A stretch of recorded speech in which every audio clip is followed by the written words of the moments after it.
Welcome to the Curriculum Studies Genealogy Project. This is episode number 2, but this is the first time we're using this name. We changed the name, in order to better reflect the direction in which we're taking. Marla, did you want to talk a little bit about that? Yeah. So, right. So I got the idea about genealogy from reading Foucault's The Archaeology of Knowledge. And in that book, this is for me, one of the most influential books that I've ever read, studying history and how history is built and all of that. And in that book, Foucault tells us that, the way that knowledge emerges and the way that historiography emerges is completely and utterly arbitrary. It could have been written differently. Things are left out. And that's what's interesting. What is left out, that's what we're interested in curriculum studies, where things are chosen for very arbitrary reasons. So even though history seems, when you're trying to archive a field, like it's chronological and neat, it's not, it's arbitrary. And so we don't want to give people the impression that we're doing a chronology of curriculum studies, because we're not. We're jumping around across generations, back and forth, to show that there are layers of generations of this field. And, the people that we're asking to do these podcasts, again, there's no, there's nothing set in stone, or Dan and I have a conversation, and then whatever emerges from that, and then we talk to people, and it's arbitrary. So we're not, setting up a chronology or some kind of canon of knowledge. We're not doing any of that. It's a genealogy in the sense that, okay, let's talk about this. Let's look at this generation or that generation, and we want to show the generational continuity and discontinuity, in the field. Yeah, I mean, there's influences, and then there's also personalities that take their influences and make them into their own, and there really isn't necessarily a master narrative of one idea floating down and seeded into another person and then seeded into another person. That's sort of the banking mentality, Right, and even okay, so we talked to Spi Shapiro first, and he was at Greensboro, and then we talked with Richard, and he was there too, but a different generation. Mm-hmm. And Richard's work is very different from Spi's, and they're very, although there's that influence of the Greensboro influence, Richard went in a different direction from Spi. That's right. And I think that these are the discontinuities that are actually more interesting than the continuities, right? So he studied with Jim Macdonald, and I think that influence makes Richard's work different from Spi, who comes out of sociology of education, right? Mm-hmm. And that's a very different way of looking at things. But they're certainly interrelated, with curriculum studies. And one of the things that I'm noticing coming out of these discussions, and this has been kind of the ongoing theme since, oh my goodness, back to John Dewey, really, that, we don't like to peg ourselves or put ourselves in categories, but there does tend to be this ongoing discussion about politics and, the social and the self, right? Or psychoanalysis and politics, and which one's more important and which one isn't. And this is, with Dewey, it was like people argued he wasn't political enough, right? And so it was George Counts who was political. And so this idea that politics and self-study are always kind of interweaving, and people are still debating this, and the complexities of that seem to be a major theme in the field. Right. And it is complex. How, how we live our lives, how we teach, obviously has certain political biases and political ramifications. But they also, perhaps more, have personal biases and personal ramifications. Yeah, so autobiography, and the self and the social, I guess that's what I'm trying to say. We have to find a way to somehow, we're trying, at least I'm trying to be able to combine the two, but as I was telling you and Richard, that's always been a problem for me because the literatures are so huge that it's very difficult to, to do everything. But it's not enough to do one or the other. Right. Yeah. And so there's got to be some kind of linkages. Yeah. And so that's what I am struggling. I've always struggled with this. And I could hear, Richard talking about the arts and humanities and literature and politics and activism. And so all of that, I think these are some of the major continuities, discontinuities since John Dewey. If you want to go all the way back to the progressive movement. Absolutely. And the same kind of discussions, John Dewey, not political now. George Counts, Marxist ideologue, and on and on and on. So, it can go back to Thomas Jefferson, right, who was talking about, and even Plato, who's talking about that you can't have a democracy without an educated population. And yet Plato kicked the poets out of the Republic. And yet Plato kicked the poets out of it. Right? So it's the same thing, right? Right. There's a recognition of the influence one to the other, but where the boundaries are and how they influence one to the other is very murky. So, without further ado, let's cut to the discussion that we had with Richard Pipan. Do you want to talk a little bit about your relationship with Richard Pipan? Sure. Richard, I met Richard at the Bergamo conference, many, many years ago. And we became friends and, his presentation struck me as being very different from other people in some way. I don't know what it was exactly. I think it was the pile of books that he always brought. Instead of reading a paper, he would bring a pile of books, and then it was almost as if he was eloquently teaching us about these books, as if we were, in a seminar. And I just always thought that was so interesting. It's a different way to do a conference presentation. There's a wisdom about him in a Kurt Vonnegut, Mark Twain, kind of way. So yeah, definitely. So, without further ado, should we let's go to the interview.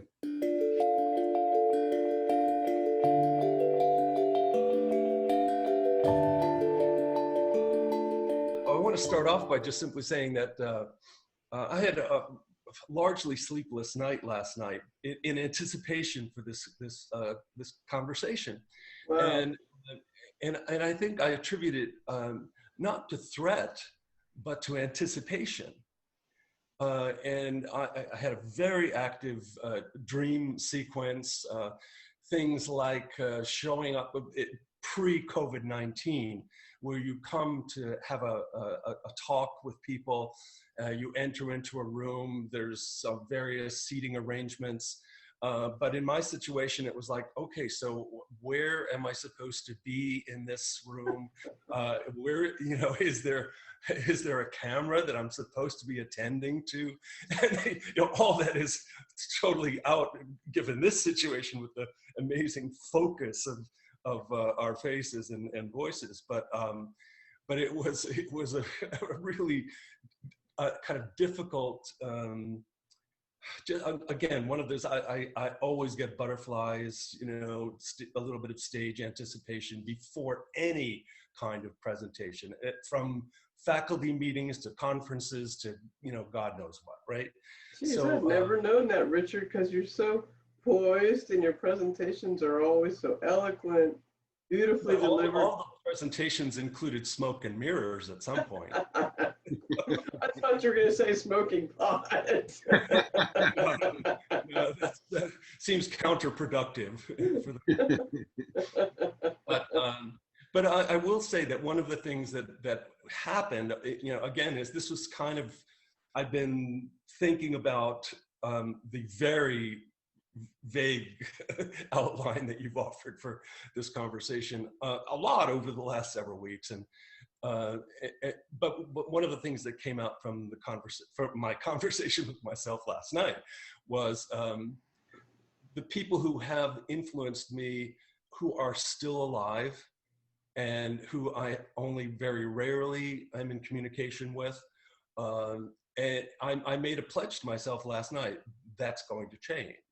So in a sense, just the orchestrating of this conversation has had I think a very marked effect on my own attention in terms of what's important, and the kind of taken for grantedness that people will be with us forever.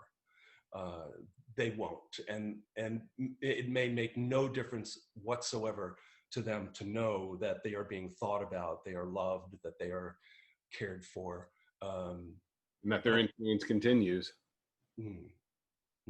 That's right. And you know, so post university career position, which I, you know, retired officially August 14th. And that was largely tipped because I just couldn't imagine the kind of pedagogy that I'm dedicated to being able to be done in any, you know, successful way via remote teaching. So, you know, I left a year earlier than I had planned to. You've always made, maybe you don't know this, but I'll tell you, you made a huge impact on me at Bergamo. Your presentations they blew me away. Of all the people I saw, it was you more than anybody who made a huge impact on me. Especially like, you know, when you were talking about your experience talking with Jim Macdonald, and as I was saying before, so it isn't just about like who you studied with or why Right. they are important, but also your work, you know, what you're doing now, where that came from, where you see yourself going. So the genealogy is like it's a mess. Yes. And so, but we're all related in some way. Yes. Right. So that's kind of the idea. I see. Yeah. So it's a historical project. And one thing that came out of the talk with Svi Shapiro was that Jim Macdonald's influence on David Purple, right? That David Purple was coming from Harvard or wherever, and was kind of more, he was talking, he wasn't as radical, but then he met Jim Macdonald at Greensboro and really began to rethink the way education should be presented to students, who then influenced Svi, and Svi also coming from Boston area. Right.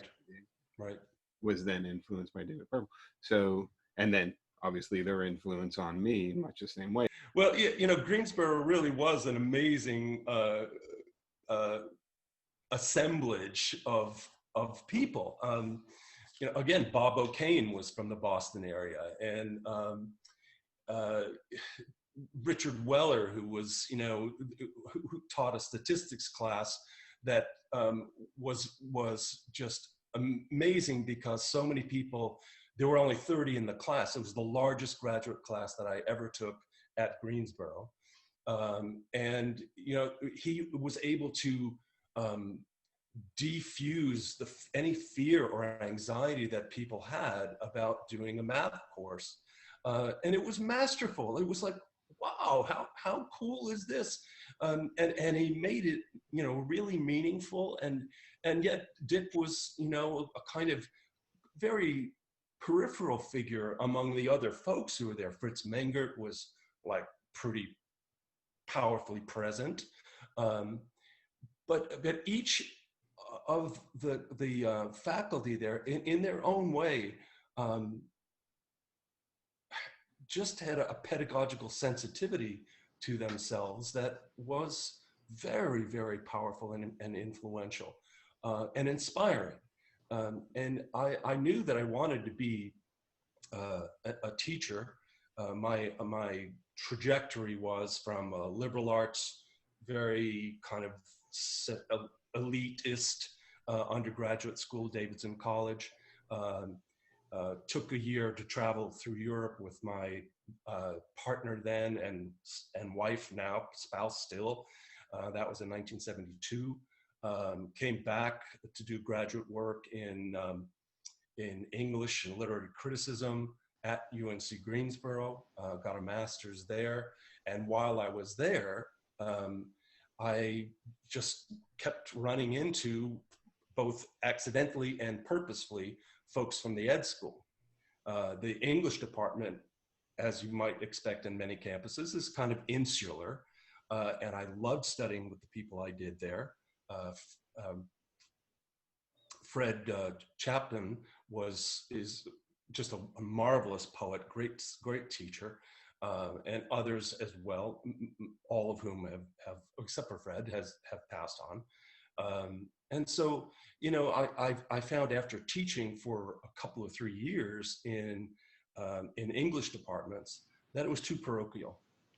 And I just felt that the questions that I had been presented with and was encouraged to form in the ed school were far more integrative, generative, challenging than the kind of canonical conversations and curriculum focus that often was the case in English departments. So, it was not a difficult choice to navigate from teaching in a four-year college, but teaching writing courses, which are amazingly open-ended and could be spectacular, and they were terrifically fun. But it really, I felt like I was always constantly coming up against the more doctrinaire way of thinking about what an English course is about. Not that that doesn't happen in education courses either, but I'm just simply saying that I quickly navigated back to do a doctoral program with really Jim as my mentor, with curriculum theorizing, and then the work for the Center for Educational Reform that David Purple was intimately involved with. And that, so I wound up actually, while I was doing my early graduate work there, I was teaching in a formally segregated high school in Greensboro. I taught within a school. I taught cinema history and film production, student film production. It was a marvelous, marvelous experience, not without very strong racial identity and professional undercurrents, because many of the faculty at this high school were there when it was a segregated high school, and it was the flagship high school in Greensboro, North Carolina for Black students, Black faculty. And so when it was integrated and when we moved into, to dismantle, frankly, a really well-respected community institution, it made for difficult conversations. So I was able to teach at the high school and then take courses at the ed school, and it was just phenomenal combination, because you go into work the next day and, first of all, feeling more passionate about wanting to do well and to do good in that school for the students and your colleagues, and then having, you know, some pretty immediate results in terms of their response to what, you know, what you bring back to the school from that place. And likewise, it was very dialectic in the sense that what was going on in the school was definitely causing me to seek answers and conversation and support among the faculty, and they were just lovely folks to be able to do that with. Grounded, empathetic, progressive, and you know, it just was, I thought, an almost ideal postgraduate experience. And now I feel very, very fortunate to have been there at that time. And you may have encountered this elsewhere in your various work, but when you encountered people in the hallway, there was this question was, how are you?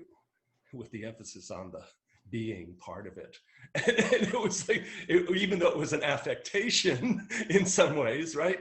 I mean, it wasn't Phaedic speech. It wasn't just a passing thing, you know, there was an intentionality to engage, not in a pushy, you know, kind of way, but in a real being there with you in that sense. And again, that's kind of magical. And it of course occurs elsewhere and in other times, but that was a distinguishing part of the discourse at that time and at that place.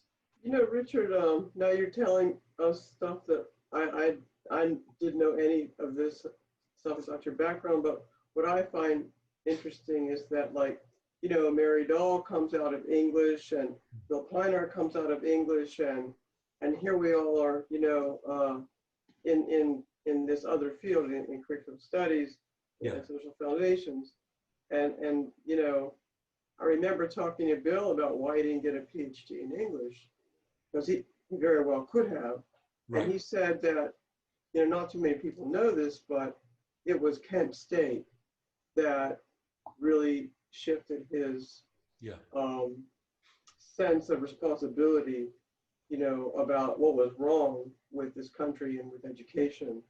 And it was that experience that where he decided, I have bigger work to do than, as you say, you know, how the word that you used was, you didn't use parochial, it was, or did you use the insular, right? Yeah. So I find that kind of interesting that many of us come out of the humanities. I don't come from English. I come from philosophy and religious studies. And I just couldn't find a home there. And when I met Bill Piner, of course, my world changed, right? But he came out of English like you did, and I didn't realize you had a literary background. So that would explain I think part of your eloquence and your love for language. Right. Well, it seems almost kind of paradoxical that even though, at least my experience of the parochialness and the insularity of English departments, if you kind of consider what is the content of that may be admissible within English department, it's literature and literary criticism, and you know, I mean, it is really it is immense, absolutely immense. So there's that weirdness of being able to explore rich human experience and ideas and time travel and cultural exploration in some of the most unfettered ways, but kind of methodologically and pedagogically, it didn't live up to the material, you know. So that was always very frustrating to think that that the best of all worlds was to be ignited and inspired by a piece of literature or criticism, and then have it sort of devolve to filling in that slot on the particular syllabus and the canon of what you are going to have to deal with when comprehensive exams come around. And so that seemed very unfulfilling. And I still use, I used novels, I used poetry, I used music, film, far more than my colleagues did, I think, and eschewed textbooks of any, way, shape, or form. And again, that was met with some opposition on my colleagues' part, the desire to have some course rubric or nomenclature mean the same thing as the other faculty taught it, was to me, understandable from a bureaucratic point of view, but absolutely inexcusable from a kind of professional responsibility point of view. So, that was part of the chafing that even within a school of education and a department of human development, you're faced with some kinds of bureaucratic strictures and ideological differences that, again, difficult conversations. I wanted to bring this to your attention. Can I? Sure. Philosophy Now, Memory and Time. Who is the author? About 4:30 in the morning, I went online to find, for the third or fourth time for this conversation. And among the various messages that were there was Marla's, and it was an identification of this reading. So of course I, started reading it, and I think it really can serve as a kind of threshold for our conversation. It's, first of all, it's absolutely lovely. I mean, it is really beautiful singing piece, and let's see if I can just give you a couple of pieces of why. Does it matter? What matters is that the mismemory or whatever it has done something to me psychologically. And then you go on to say, and his lecture, this is referring to Dr. Reck, his lecture notes still have meaning to me for whatever reason. And you can't identify what that reason. You admit later on, I don't know, right? I don't know why this recollection continues to reverberate and somehow remain indelible. So, again, I was trying to anticipate what some of the questions might be, or what your purpose and your intent might be. Genealogy is for me a perilous topic, because I consider myself to be chronologically impaired, horrible with figuring out, which preceded which. My colleague Ron Swartz, who's a very close friend of Bill Schubert, has this encyclopedic memory of being able to date and time and place. And you want someone to interview for genealogy. Oh my God! Obviously Schubert and Ron Swartz is extraordinary. I mean, you'd have amazing genealogical exploration. But the thing here is that even though I may be calendar phobic and chronologically impaired, the DNA of memory leaps, right? It crosses and and the strands move, and the influences appear generations later. They remained kind of latent, but they surface in various ways. And I feel I want to show something.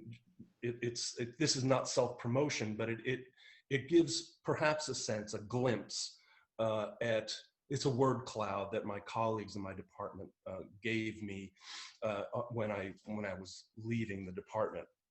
And let me hold it up for just a second. But the thing that I wanted to note, if it's at all readable or visible, is that so many, except for the philosophical, right? So many of the words are words that I would say,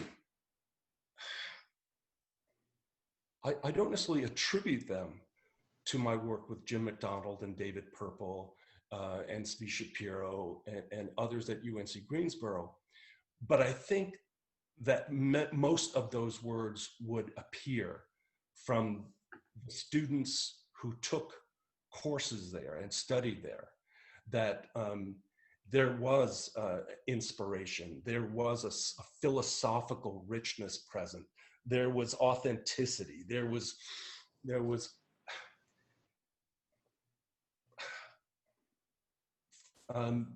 groundedness to it, there was adventureness to it, and that the fact that my colleagues might identify this in me when I'm not very self-promotive. I retired as an associate professor. I simply could not build the dossier I didn't want to attend to that type of aggregation of checklist things. I know that it's more than that, but I couldn't be bothered with doing that type of archival preservation. Marla, you witnessed my presentations at various places, and you know, it's a one-off event. You know, I don't think I could ever write anything that would represent what just took place there. It was intended to be participatory in many respects, and so I felt it was more performative, and that did not lend itself very well to the kind of documentation that advances one's career. So I allowed myself the freedom to not be a careerist and to focus much more on being an artist, a poet, a philosopher, a teacher. And I feel like I've been very fortunate to have that life. I was at Oakland University for 33 years, and I would do it again. It was a wonderful life, not without, you know, bumps and bruises and things like that. But I just feel like I have been a very, very fortunate human being. Can you, I'm going to ask Marla a question about what she saw in Bergamo when you were presenting, because you brought in her article, Memory and Time. And what did you see from Richard? Like, what was it that moved you? Well, one of the things that really impressed me was the first thing Richard would do was bring in a stack of books. And he would talk extemporaneously about these books. Like, I'd never seen anybody do that before. And I was always inspired by the artistry and the carefully crafted performance, as you put it, and the commitment to the texts. And I'd never seen anybody do that ever again. And I missed that because it was inspiring to me. And one of the books, and I wanted to bring this into our discussion today. I don't know if you remember this, but you gave me this book. I do. Yes. This book is so important to me still. You can see I've read it a million times, and it's just close to my heart. Mm-hmm. And I teach this book, and I you know, it's like, you know, Dennis Samara talks about a commonplace book, and, you know, reading it and rereading and writing in the margins. This has been my commonplace book since you gave this to me. Oh. And this has meant so much to me, and I'm glad that finally I could tell you this was a life-changing book for me. And it was in one of the presentations, you know, where you had books like this. I'd never seen a book like this. This was totally new to me, you know, because I had a very conservative education before I went to LSU. So I just wanted to share that with you. Like, you brought the most interesting books and were so eloquent, and you were just so, you know, I went to PMLA, okay? I went to one of those English conferences, right? Yeah. And I can see what you mean. I remember attending a session on Henry James, and the whole session was on the boxes in his stories. And I'm like, is this what they do? You know, it's like the boxes in Henry James stories. I'm like, oh, forget it, you know. So I can see what you mean by the narrowing of the scope when you take literature and you know, that's what they do. And then when I heard someone like you, I mean, you just open out like the world, the horizon of places you could go in you know, in your studies and your experiences, and such a relief, right, from Henry James's boxes in his fiction. I know, it's like, oh, I don't ever want to go to another PMLA again. I just Amen, sister. Amen, sister. Yeah. I mean, don't get me wrong, I love Henry James, but I can't get into tracing the boxes in his stories, you know.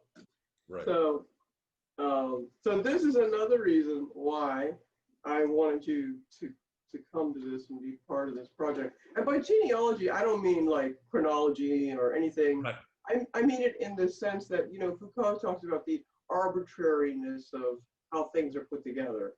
And and I think that all of our relationships are, you know, human relationships in our community, everything is arbitrary. The fact that I even met you or Dan, or that I didn't even know you went to Greensboro. I didn't know there was this connection at all. I had no idea, right?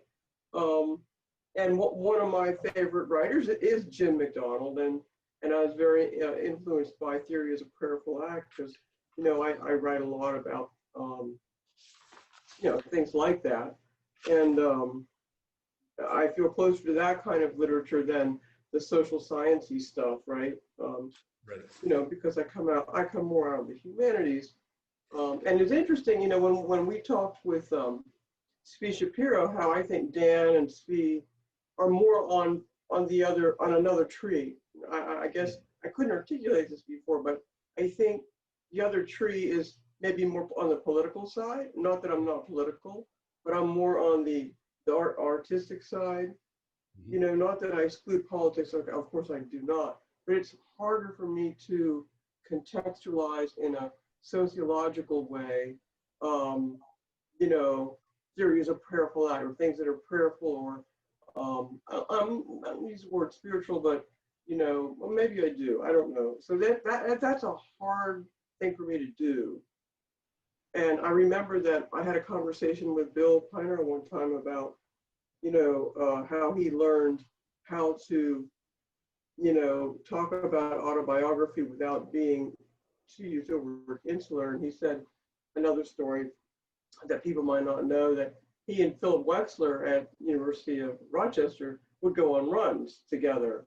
And Philip is a sociologist, and Philip would always say to him, you know, you need to contextualize autobiography in a larger sociological picture.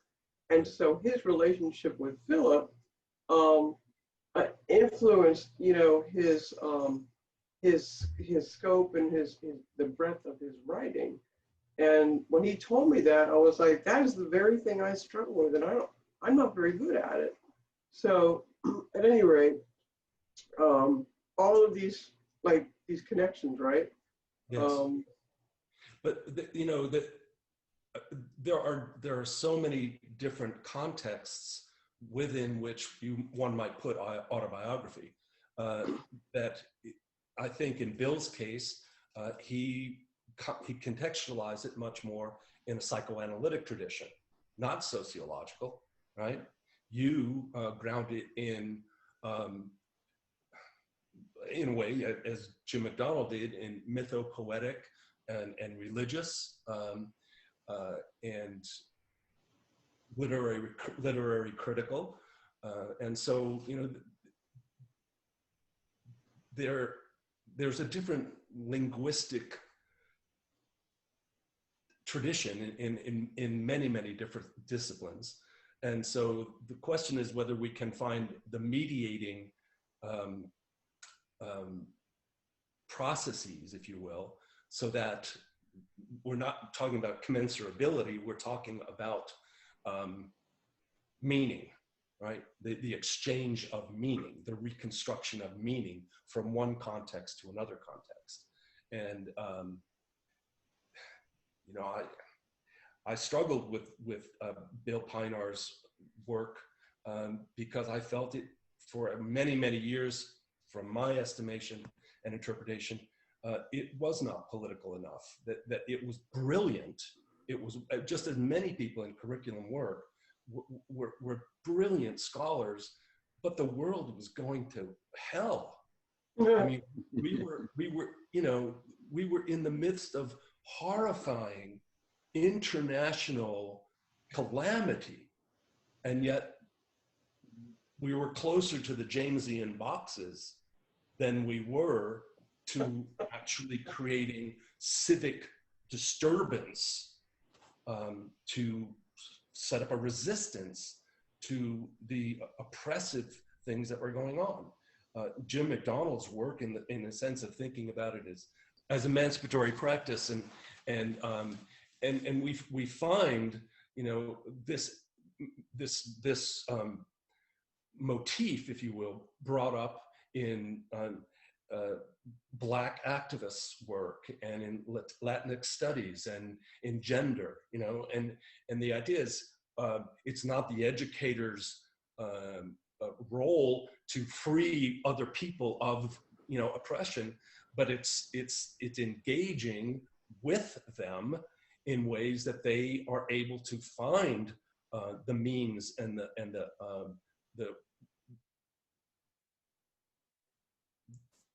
the resources, if you will, to counter those oppressive conditions. And it is to be an ally, to be with people in their struggles.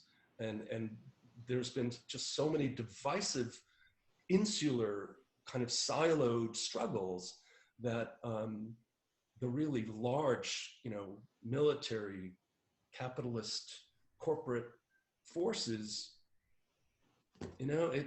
it's easy pickings. It's just so easy to play one group off another, and they've very successfully done that. And with all of the good work that we see being done by educators, administrators, we still get a Betsy DeVos as Secretary of Education. But and isn't there a way that the political also becomes its own Jamesian boxes, right? Like once you center the political in your pedagogy, then you create your own little box, and you're expecting particular outcomes to come from the students or particular conclusions. And if they don't come to those conclusions that you think are right, you failed in some way, and it becomes its own kind of formulaic thing. Instead of, I think what some of us, some of what Marla and you and Jim Macdonald were talking about,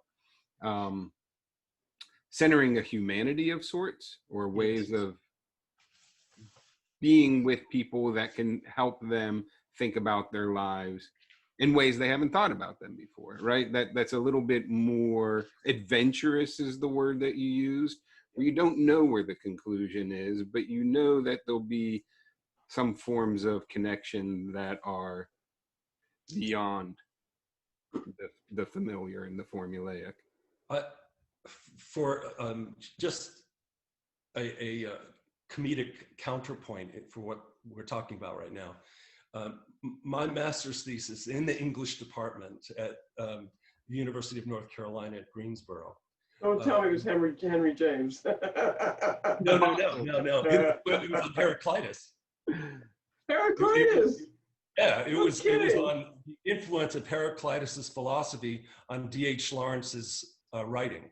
Oh my God, how interesting. I just Yeah. wrote about Heraclitus today. Well, you know, I'm not kidding.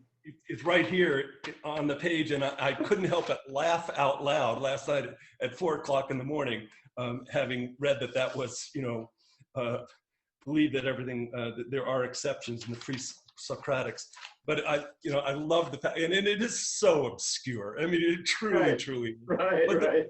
I mean, I was given the kind of open space, even within that English department, to do a very peculiar master's thesis. And it was wonderful to read D.H. Lawrence and the fragments of Heraclitus, and to really, you know, find those Jamesian boxes Yeah. in applying this cosmological view to literature, and then say, well, it does provide an insight into the tensions between characters, because it was not just simply everything is in flux, but that there are these dynamic tensions that take place, and it is of the nature of the cosmos that these tensions are present. And so you see this in, you know, the kind of psychological drama and the tensions in narrative flow and those kinds of things. And it just, to me, was so evident after you kind of read Heraclitus and knew that D.H. Lawrence was aware of him, right? So it's like, it just seemed a great way to spend a couple of years writing and reading and thinking. But so, you know, the literature shows, you know, even the most arcane shows up. I never know when something is going to just, you know, to go, like Mary Oliver, the idea of just being open to astonishment, right? And astonner in French means to strike with a thunderclap, right? And so I in a way that I want to, can I just read from your piece for just a second?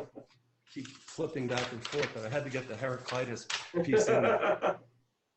Because I studied both with Jim and with David, but closer actually with David on hermeneutics, all right? Yeah. And so this is your paragraph. That's what hermeneutics, the analysis of the meaning of texts, is all about. Friedrich Schleiermacher believed that one could get into a writer's head if only one did a close enough reading. Paul Ricoeur, however, dissented. He argued, Ricoeur, that getting inside a writer's mind is impossible, and that what we glean from a text is not the meaning of the text in and of itself, but the meaning of the text makes for the meaning the text makes for the reader. In reading, it is the reader who is important. The question should be asked thusly: how is the reader changed by what the writer says? It matters little what the writer intended, because, as Harold Bloom once pointed out, every reading is a misreading. I want to go back to Jim Macdonald. Thank you for that paragraph. It's absolutely very helpful. I was in a seminar with Jim Macdonald, and we had 4 graduate students together. We were reading Paul Ricoeur. And each of us wrote a paper and then presented it to each other and critiqued and dialogued about it. And after I read my paper, which I was very proud of, it was well researched and documented and grammatically correct, and I used fancy words and all that kind of stuff, right? It was a good paper, so I thought. After I read that, and we talked about it among ourselves, of the grad students present around one little round table in Jim's office, which was, again, a kind of magical milieu to study. And I want to tell one other story of one of the first things I did when Jim Macdonald had me as a research assistant. But I'll get back to this other one. So after we had this little conversation, Jim kind of pulls down his reading glasses for a second, looks over the edges of them, and he looks straight at me and he says, Richard, so what did you learn? Kind of radical astonishment like I was struck by a thunderclap. I thought I had just presented what that text, my interpretation of that text, and nowhere in that paper did I really talk about what I learned. I quoted other people. I made reference to how other people thought about Ricoeur's work and dissenting views, et cetera, et cetera, et cetera. But, you know, and so the beauty, the simplicity, if you will, the profundity of Macdonald being asked the question, what did you learn, right, from this? How has it affected you? It's not I don't need, you know, he told us this was not, don't tell me what the text says. We all read the text. It's not that, but what did it mean, you know? And so I was, in a sense, setting it up what it meant to other people who are far more skilled and knowledgeable than I to comment on Ricoeur's work. So that was one of the most profound things of my experience with Jim Macdonald, and it changed me from that moment on. It absolutely catalyzed my way of thinking. What is the work of a scholar, right? What is a work of an educator and a communicator? And my students would often encounter that coming out of my voice. I would ask, you know, they would come in having read a book or having seen a film or whatever, and I loved having, you know, one-on-one conversations with the undergraduates. I really did try to teach undergraduates more than graduate students. I felt that they were just at this, you know, really important transitional point in their lives, and I wanted them to have an exciting, adventuresome, a great welcoming threshold into the rest of their studies. And it was important to me that they have a really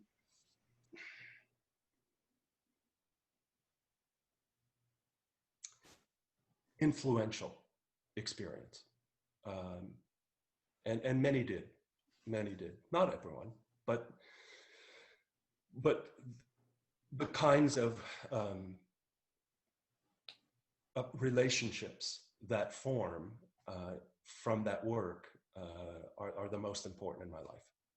And so I feel like it was such an enormous responsibility to care for that being in the person, and to be much less focused on a banking concept or a transmission, or even to be a change agent for them, rather to set the conditions within which that change, development, evolution is promoted, right? And it for many students was maddening, because they often wanted a paint by number curriculum, and to obstruct that way was very disruptive to their lives, and I know it caused them great difficulty, great cognitive dissonance. But it's, I didn't promise the class would be, you know, pleasurable or happy. I promised them that I would try to honor the joy in their lives, and to promote that, and to decrease unnecessary suffering. I'm a bad Buddhist, but, you know, I think there is, as Suzuki said, there's just the right amount of suffering in the world, right? So we don't need to add any more to it, right? So, but there's not a day that goes by that I don't think of these influential people in my life. One of the things that I observed in Jim Macdonald's work, I traveled with him to Airlie. We drove up from Greensboro. He actually, I drove his car. He was the passenger. We drove up to Airlie. It was a beautiful autumn weather, and colors were out, and he had this very nice way of providing, what did I write here? Comfortable quiet, unstrained togetherness, right? And yet at the same time, he knew that there was work that he had to do with me to get me along in my graduate work. So we would weave that in as we drove through the countryside. And then Jim Macdonald I would be in some of the sessions where he was, and I knew that he sat in the back of the room and would take occasional notes and was quiet. And then maybe, not every time, but maybe he would ask one question toward, in the Q&A part. And it was always, the question just hung in the room. It was thoughtful, it was important, it was respectful, it was not dismissive, it was not confrontational, it was educative, edifying. And I learned, even from that mannerism, that he could have had so much to say, but it was really unnecessary.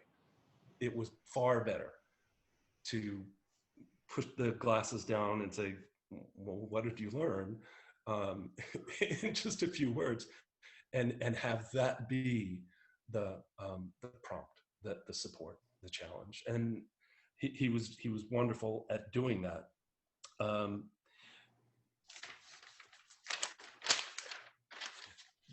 Working with David Purple, I learned something that I thought about earlier this morning, and that was he had great knowledge of and sensitivity to the prophetic tradition, and he understood the nature of calling into our awareness those things that are problematic, possibly obscene, horrific,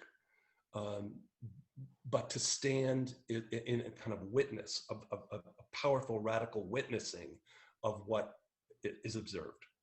And it is not a role that is very well received. And it is a role that's very often confused with clairvoyance or some kind of special knowledge or divine channel of communication with some supernatural world. But David was saying, no, it links in with the tradition of challenge to have us pay attention, right? Pay attention. He's not telling us what to do. He's just saying, all right, if you witness this, then there is a moral imperative. There's a moral obligation to do something. And he won't tell you what to do. He was very circumspect on those things, but he would say, you can't unknow that, right? You can't unknow that. So I thought that was fantastic.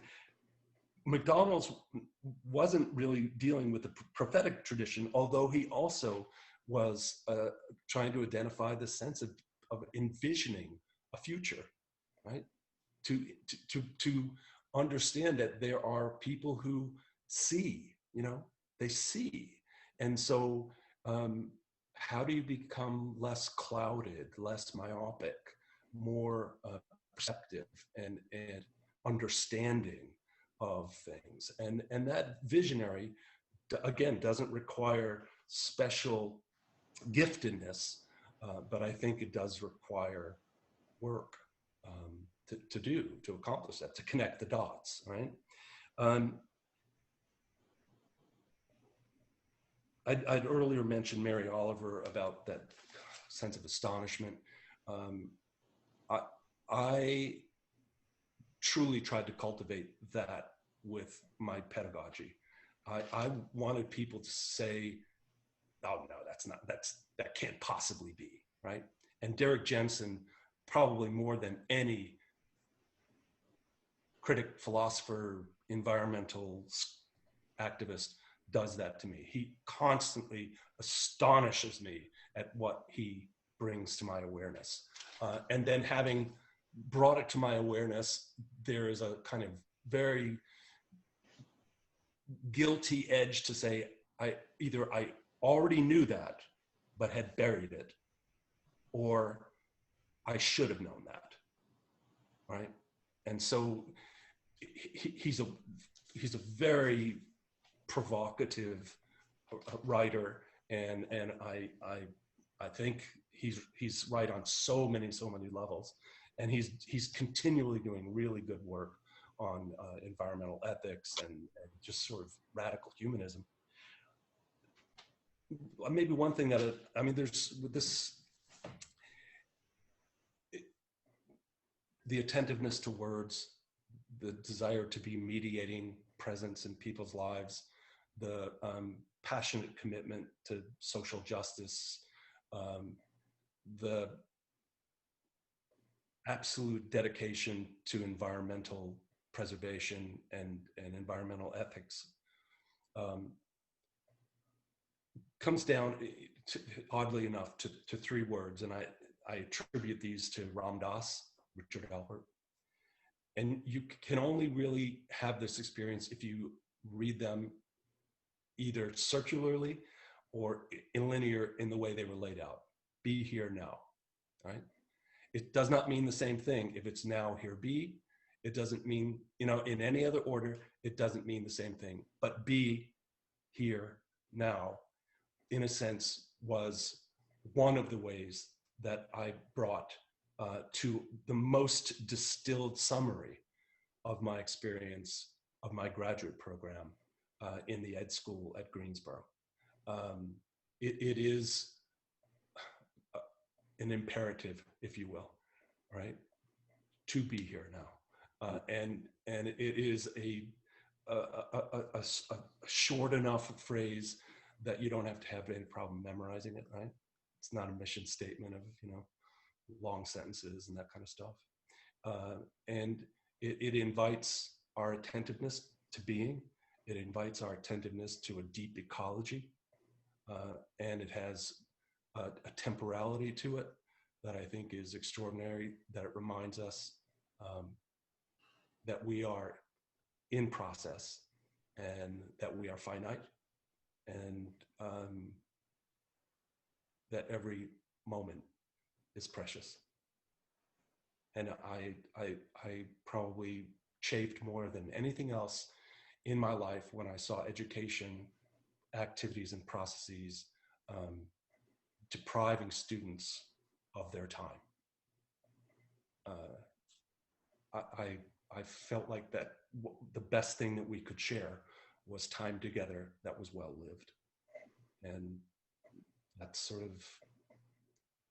was the goal that I think underscored Jim, David, Svi, you all perhaps, that we can be a part of a life well lived. And when we have that influence on people, it's a gift forever, for as long as it can be brought to, even in unconsciousness. It can be a gift to the unconscious, that to just feel to have been honored, recognized, seen, heard, felt. That's a good way to be in the world.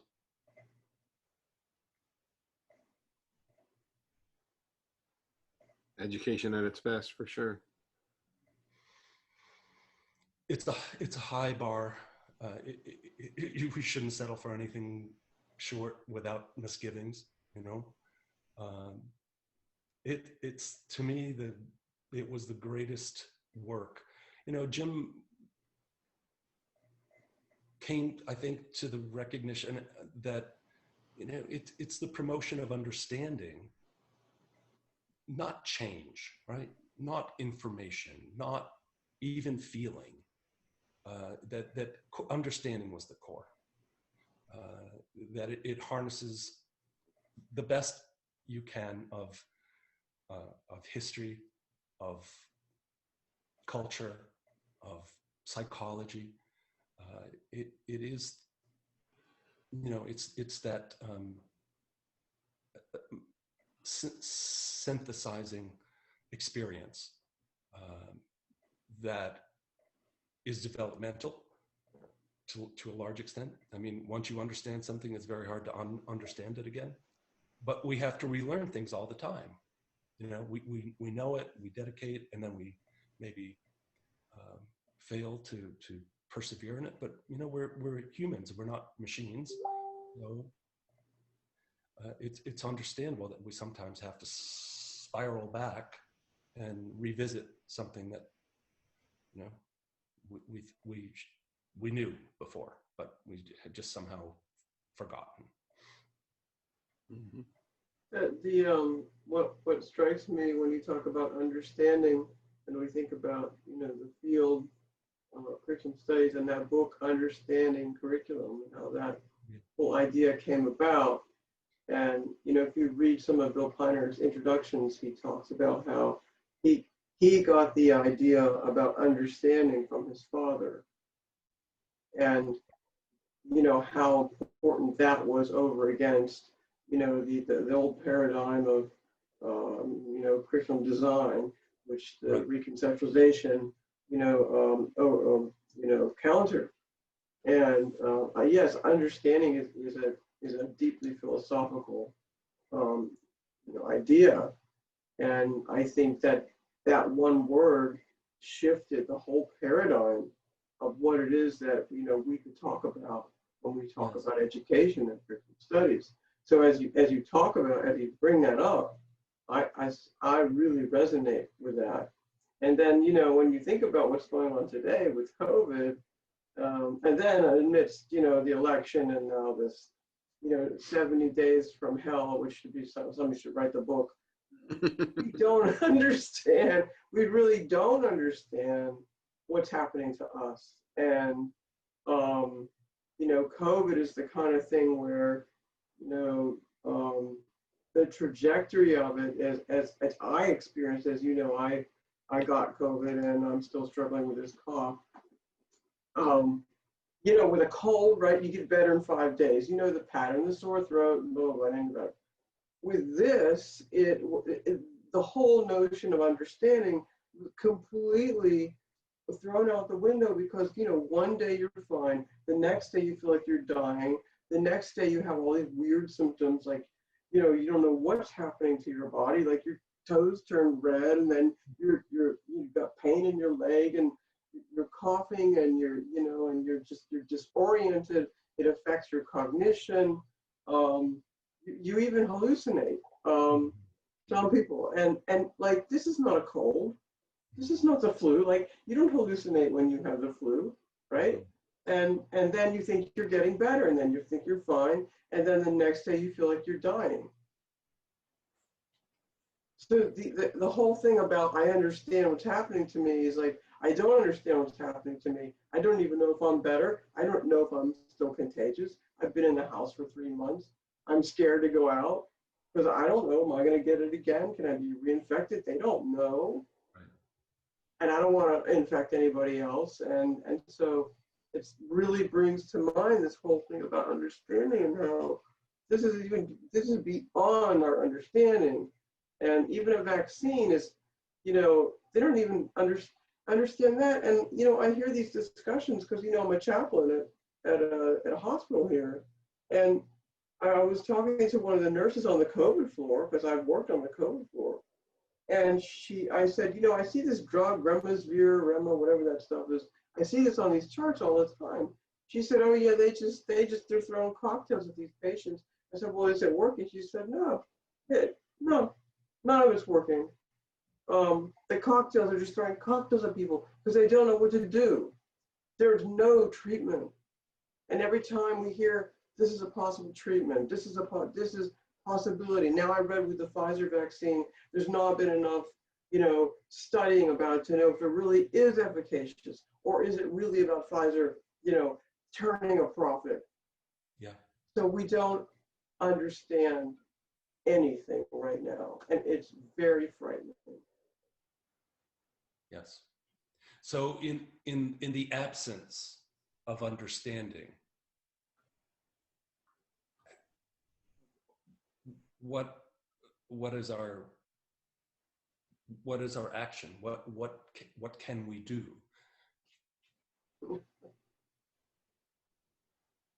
There's always empathy. Yes.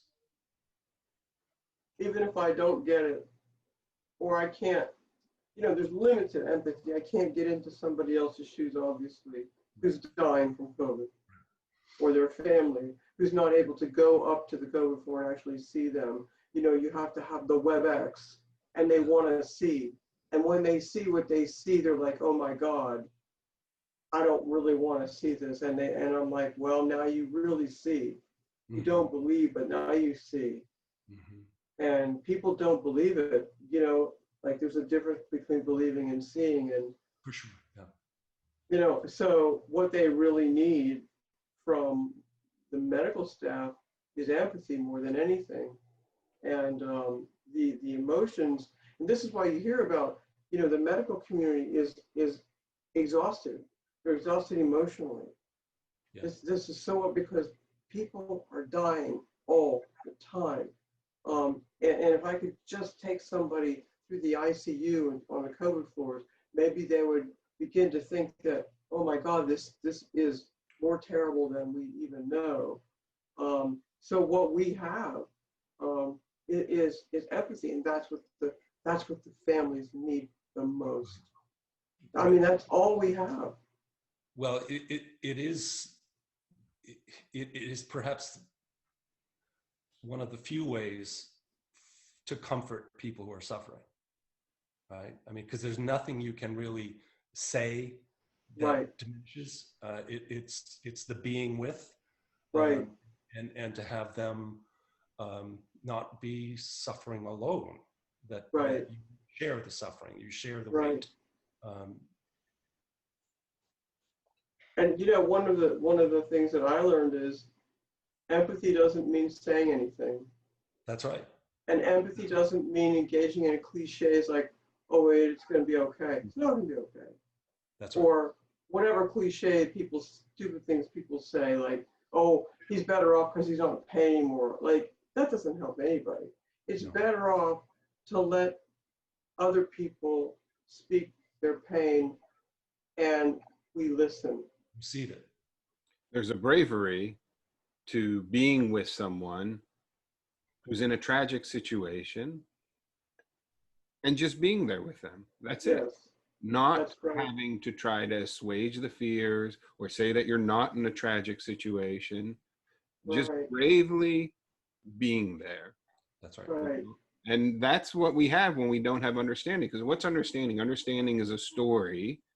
Say that we understand something when we can tell a story about it. That sort of is predictive of the future. But we don't, what you're saying, we don't understand COVID. No. We have no idea what it is, what it's about, how to treat it, whether we're going to have a vaccine. And it's one giant broken narrative. Mm-hmm. Yeah. People grasping at meaning, people grasping at understanding before. And it's not there. Not there. We're not ready for it. There's nothing to grasp onto. And that is what is so frightening. And I tell you, the first time I went up on that COVID floor, I literally felt that the floor was slipping from beneath me. Not like it was moving like an earthquake, but that I had to sit down. I literally got dizzy. I mean, it was so overwhelming that I really felt like my whole earth had shifted, and it had. Yes. It had. Yeah. And that you were experiencing that alienation from what you thought the earth and the world was. Yeah. And so you are for a moment in free fall. and for an interval in free fall. Yeah. Two kind of things I'd like to link back, maybe three. One is that David disassociated hopefulness and optimism, right? And that what I often would encounter with teachers who are passionate and enthusiastic was this optimism about the future, which I didn't buy, right? I had hopefulness for that it might be better and that we are better to live in tragic situations with hopefulness toward a better future, but without having any faith or optimism that it's going to take place. So David walked this very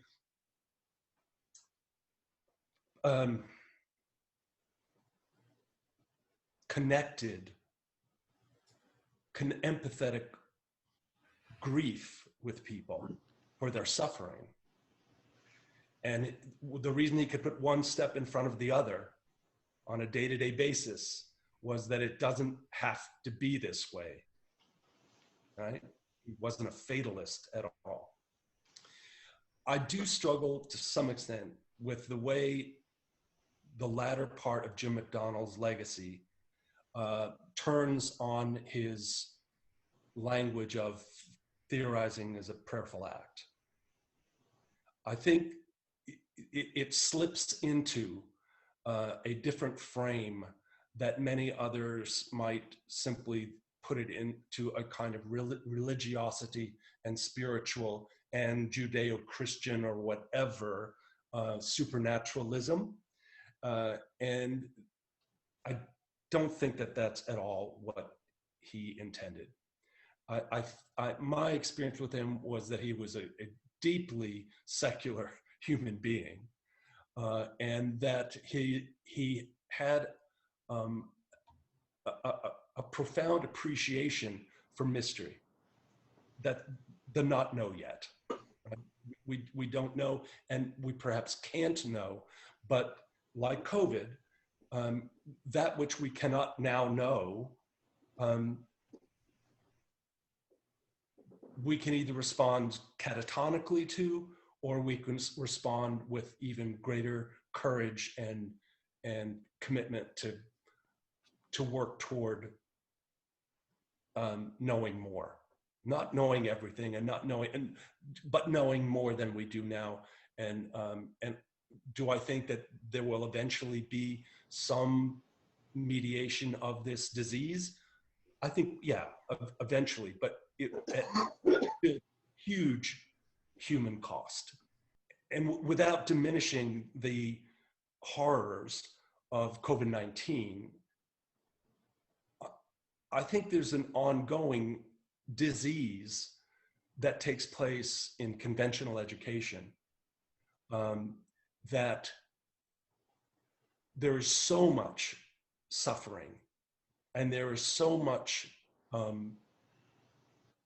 unfulfillment, unsatisfactoriness that is just baked into it, the system, the various systems, that we have reached the point of not understanding, right? We don't understand how schools can continue to be so segregated, so class stratified, so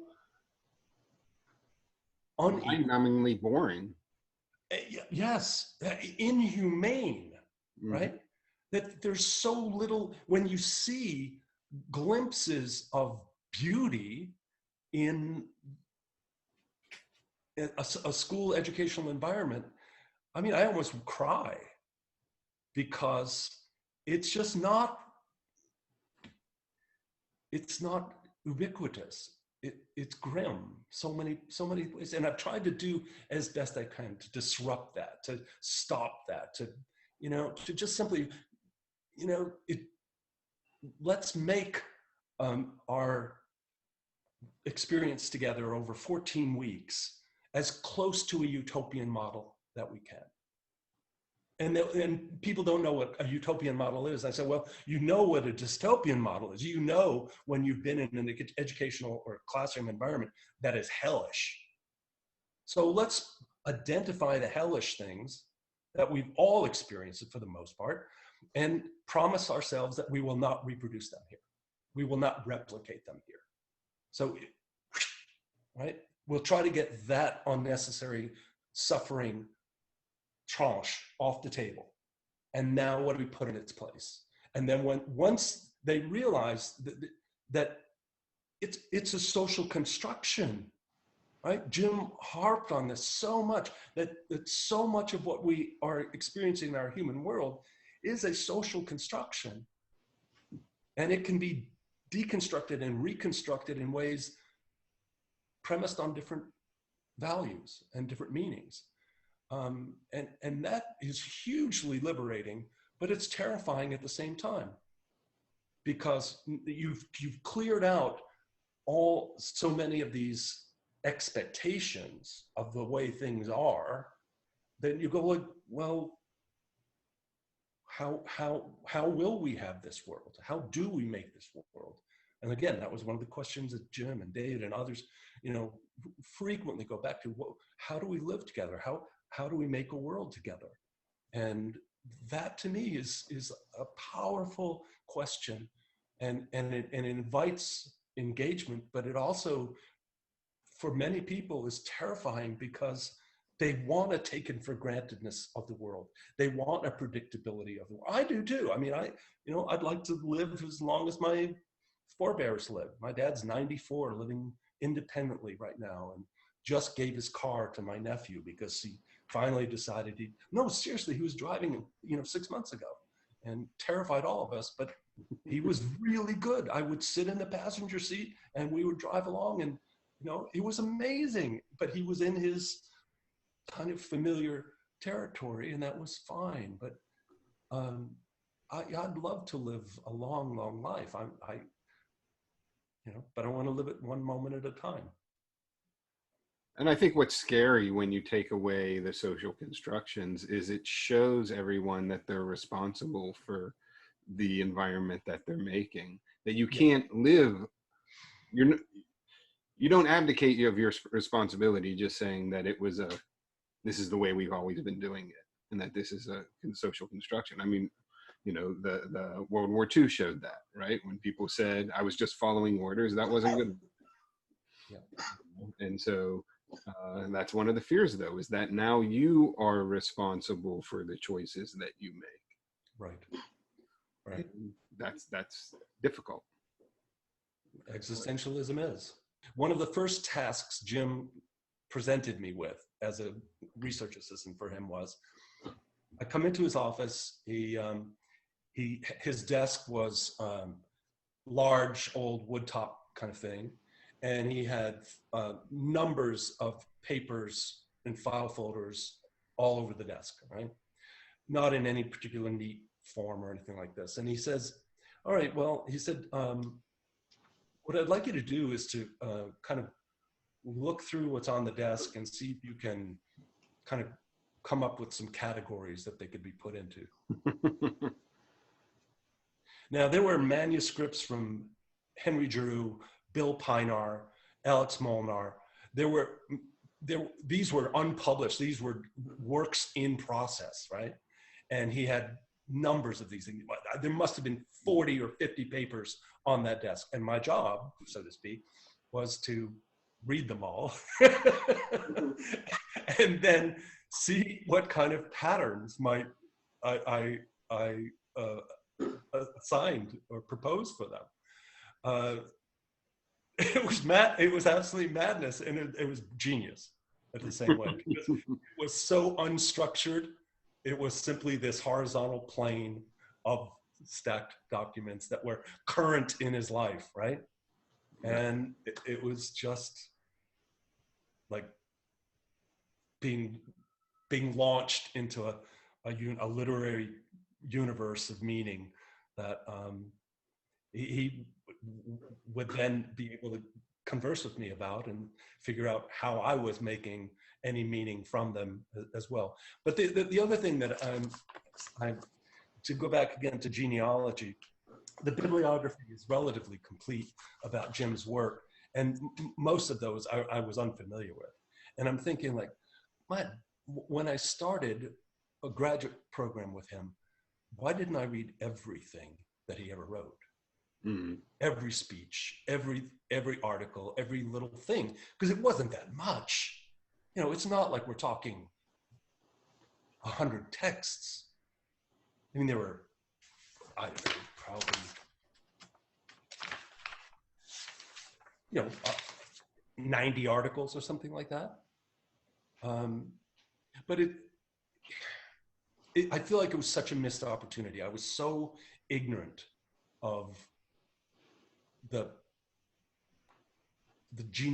what had preceded Jim when I encountered him, that I might have just found greater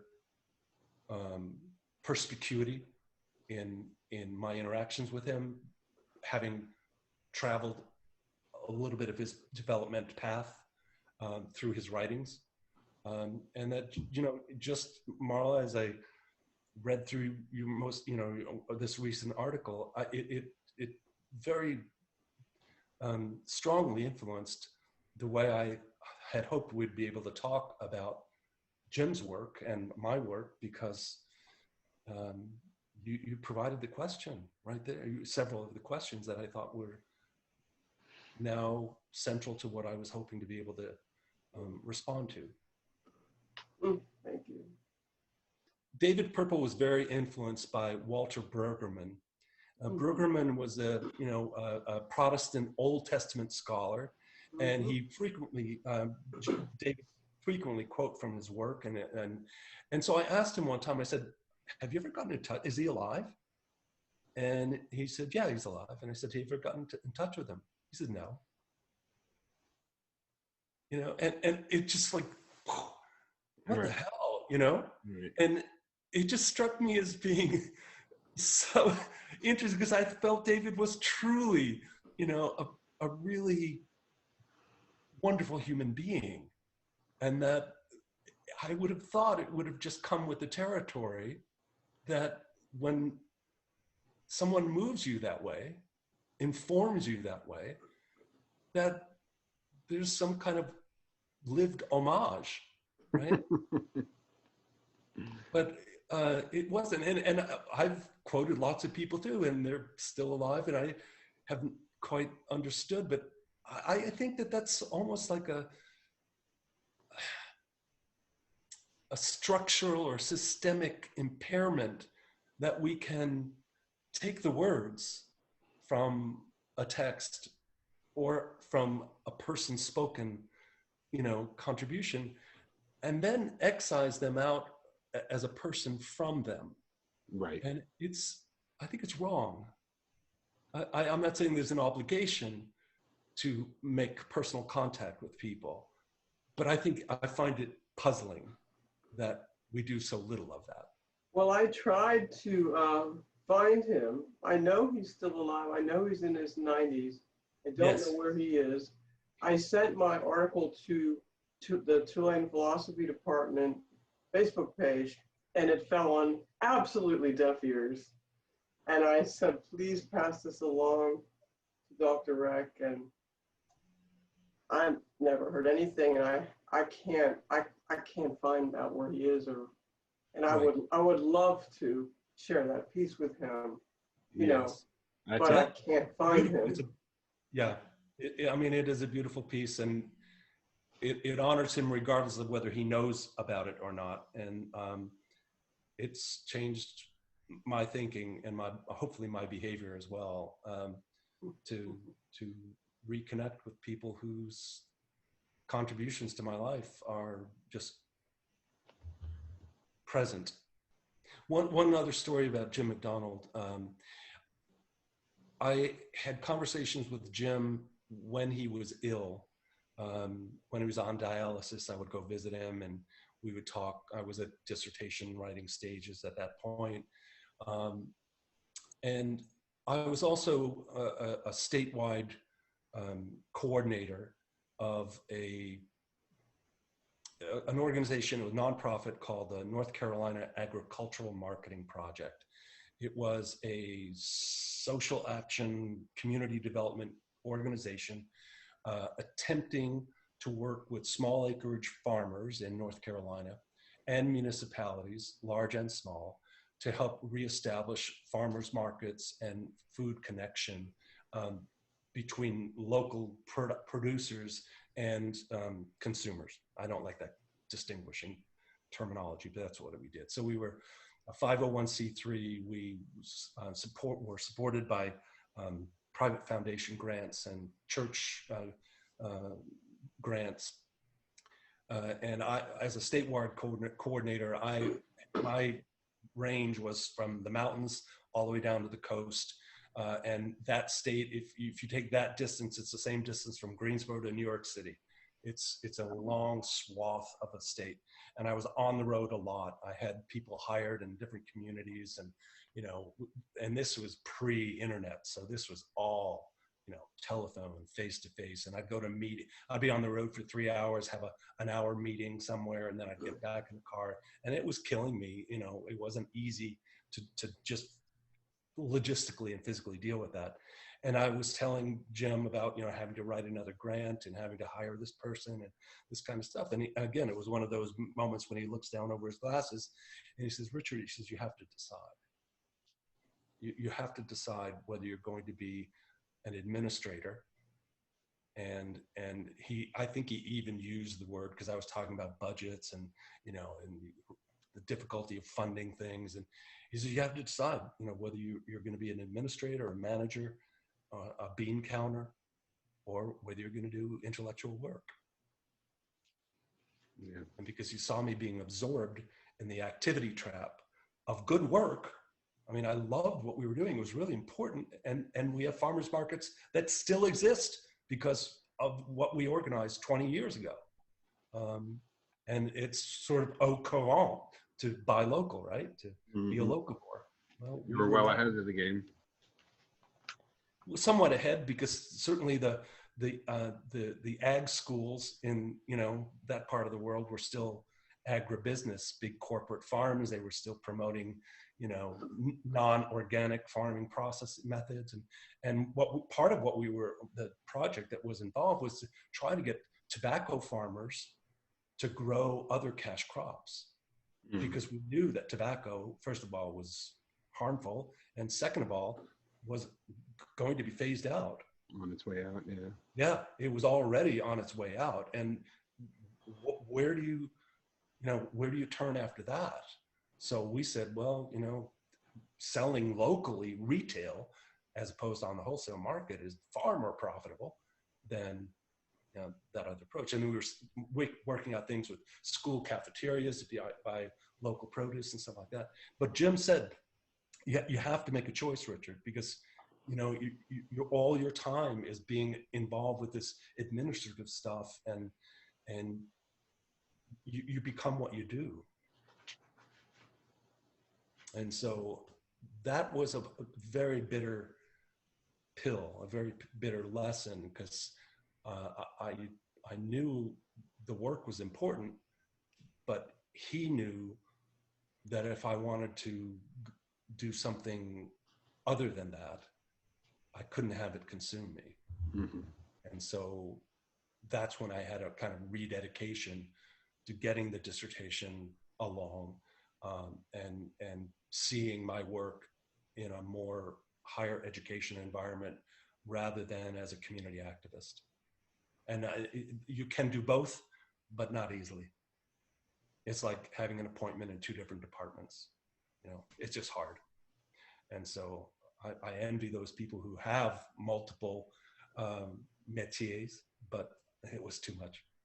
So you know, again, he sort of saved my life to this life rather than that other life. And I'm very grateful for that too. So, and I found myself also having that same conversation with other students who, you know, seem to have extraordinary, wonderful potential that is, you know, kind of just getting pushed out of the way by some other more mechanistic kind of work. Yeah. And so, well, Did you get to say everything that you wanted to say this afternoon, Richard? Hell no. But as soon as we end this call, I'm sure that there'll be a flurry of things that, I thought, oh, but I should have, Right. but to be continued in some other way, For sure. but this has been truly memorable and helpful, and it's been lovely. I thank you so much for inviting me to talk with you, and having this opportunity to have a kind of reckoning, a kind of, a reawakening of very important influences. Dr. Reck, I have half a dozen people that I really need to get in touch with.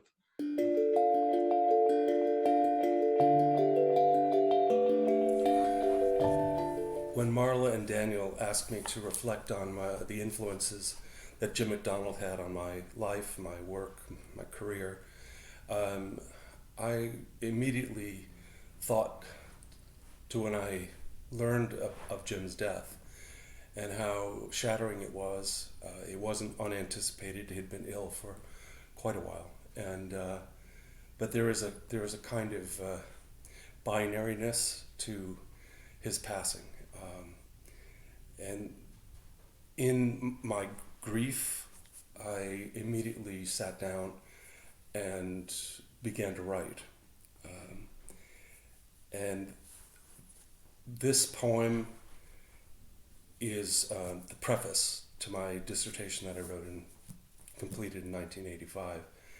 And I feel like it's probably as revealing as the various ways that Jim spoke to me, continues to speak to me, and how I internalized some of his voice and certainly added my own to it. So I'd like to read the poem and two excerpts that I lead to the poem. It's entitled In Memoriam. It starts with a quote from Umberto Eco's The Name of the Rose. During our time together, we did not have occasion to lead a very regular life. Even at the Abbey, we remained up at night and collapsed wearily during the day, nor did we take part regularly in the holy offices. On our journey, however, he seldom stayed awake after Compline, and his habits were frugal.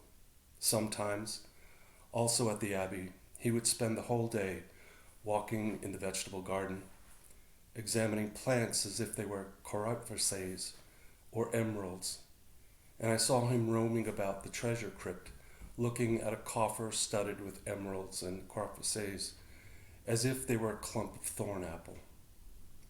At other times he would pass an entire day in the great hall of the library, leafing through manuscripts as if seeking nothing but his own enjoyment, while around us the corpses of monks, horribly murdered, were multiplying. One day I found him strolling in the flower garden without any apparent aim, as if he did not have to account to God for his works. In my order, they taught me quite a different way of expending my time, and I said to him, and he answered that the beauty of the cosmos derives not only from unity in variety, but also from variety in unity.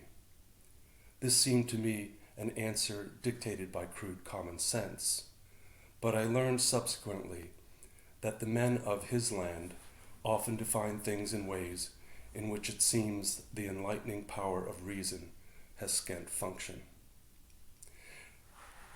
The second lead excerpt is from Peter Berger's The Pyramid of Sacrifice. The world today is divided into ideological camps. The adherents of each tell us with great assurance where we're at and what we should do about it. We should not believe any of them.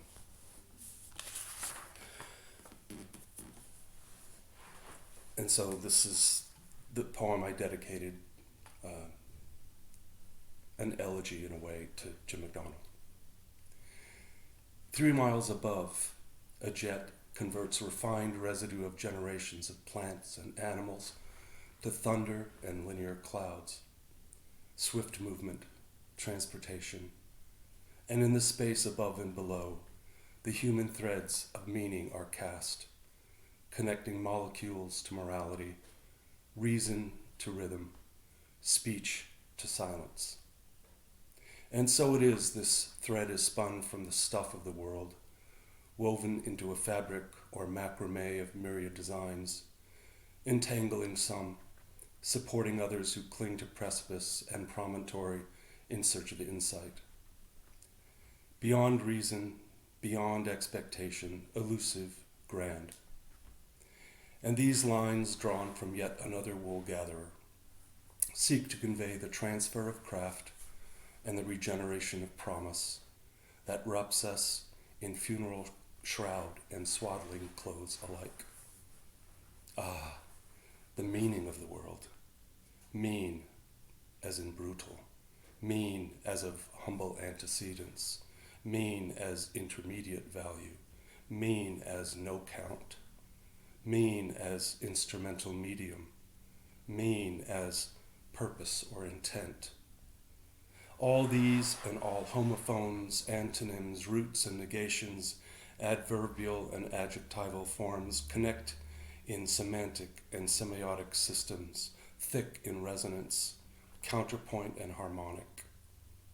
And the tracker reads the signs left by a fellow tribesman who is wise to his being wise to his tricks, leaves tied to ankles, brushing sand and print, aging the trail but not obliterating it. And the best we can do is to be wise and awake. The meaning of the world, all the cast off and collected meanings, the associations, institutions, cells, forgotten correspondences, half illuminated shapes as well as sun and moon shadows, whispers and overheard conversations, pronouncements, pregnant silences, moments and intervals, tides and timelessness, the stretch of impatience, the sublime, the macabre, the letting go while loving. And so it is that passing from this world to the next, borderless and binary at the same time, shuttles the thread through infinite warp and woof, curving back upon itself. Like nervousness in a fun house, until we too find trail and design in this cosmic memory residing in the quotidian.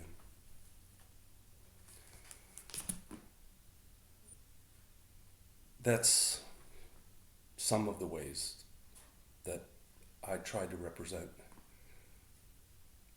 Jim's passing away from us in this material sublunary world, and the call of his work, his words, and his life, and his example that continues to echo in my everyday life. Thanks.